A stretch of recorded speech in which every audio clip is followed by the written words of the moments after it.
अस्सलाम वालेकुम व्यूअर्स, आप देख रहे हैं मेरा YouTube channel hot and chilli. उम्मीद करती हूँ सब खैरियत से होंगे। आज हमारे में किचन में जो रेसिपी तैयार होने लगी है वो है जी कीमा करेले की रेसिपी। बहुत ही मज़ेदार और क्विक रेसिपी आपके साथ करनी है शेयर। बड़ी ईद आने वाली है, ईद कुर्बान, तो उस हवाले से ये रेसिपी बहुत ही आपके लिए हेल्पफुल होगी। तो चले चलते हैं जी किचन में, मज़ेदार से कीमा करेले की रेसिपी बनाने की रेसिपी करते हैं जी आपके साथ शेयर। मेरे पास जी फ्रीज़र का कीमा है मटन का। यहाँ पे करेले इनको मैंने नमक लगा के रख दिया है पहले ही। प्याज हमने लिया है 4 अदद। एक प्याज यहाँ हमारे जो है वो कीमे के साथ जाएगा, बाकी प्याज हैं वो हम बाद में इस्तेमाल करेंगे। ये कीमा है, ये उठाया हमने रखा है जी प्रेशर में। अब इसके अंदर 2 दरमियानी साइज़ के प्याज और 3 टमाटर हैं, वो शामिल कर दिया हमने बारीक बारीक काट के। और स्पाइसेस में सिर्फ हल्दी, नमक और मिर्च जाएगी, ठीक है।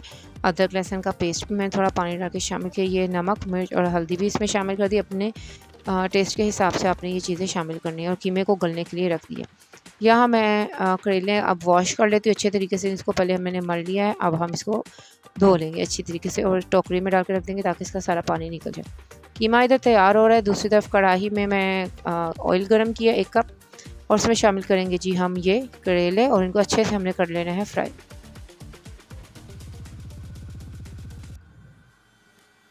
कीमा और ये दोनों इकट्ठे काम करेंगे ताकि जल्दी से हमारी जो रेसिपी है और खाना तैयार हो जाए। इस तरफ ये हो रहा है और यहाँ अब हमने 5 मिनट बस इसको वेट लगाया। कीमा खुल चुका है, फ्रीज़र का था इसलिए बस 5 मिनट काफ़ी थे इसको। इधर ये देखिए करेले आहिस्ता आहिस्ता कलर इनका चेंज होना शुरू हो गया। कीमा हमने अब जो पानी है इसका अच्छे से ड्राई करके इसमें हमने डाला है जी ऑयल और हरी मिर्चें। अच्छे से इसको भूनेंगे हम। 5 से 10 मिनट हमने इसकी भुनाई करनी है। इसमें थोड़ा सा ज़ीरा और कलौंजी शामिल कर लेंगे, बहुत अच्छा जायका हो जाता है जी इससे। करेले चेक करते हैं जी, करेले काफ़ी हद तक डन हो चुके हैं। मज़ीद 1-2 मिनट दूँगी ताकि कलर इसका अच्छे से चेंज हो जाए। यहाँ पे कीमा है, ये भी अच्छे तरीके से भुन रहा है। चलिए जी, करेले जो हैं वो फ्राई हो चुके हैं, उनको मैंने साइड पे निकाल दिया। अब इसी ऑयल में हमने प्याज डाल देना है। जो 4 मैंने प्याज अलग से काट के रखे हुए थे, इसको भी हमने सिर्फ नरम करना है, ट्रांसपेरेंट होना है इससे, तो ये प्याज तैयार हो जाएगा। कीमा अच्छे तरीके से हो चुका है तैयार। ऑयल नज़र आने शुरू हो गया तो हमने कीमे का जो चूल्हा है ना वो वाला कर दिया, उसका फ्लेम बंद।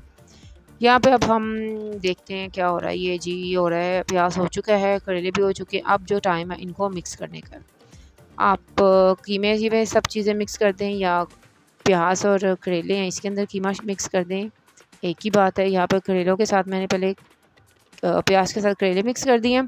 अब मैं इसी के अंदर जो कीमा है वो भी शामिल कर दूँगी।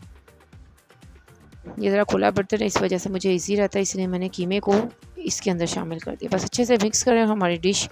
5 मिनट के लिए इसको दम देंगे तो मज़ेदार कीमा करेले देखिए कैसे मिनटों में तैयार हो गया। बहुत ही मज़ेदार और लजीज ये रेसिपी तैयार हुई है।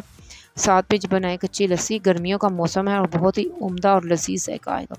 अगर ये रेसिपी अच्छी लगे तो लाइक करें, शेयर करें और मेरे चैनल पर अगर आप नए हैं तो चैनल को सब्सक्राइब करके बेल आइकन प्रेस कर लीजिए ताकि हर नई वीडियो का नोटिफिकेशन मिलता रहे आपको वक्त पर। अपना रखिए जी बहुत सारा ख्याल और मुझे दीजिए इजाज़त। अल्लाह हाफ़िज़।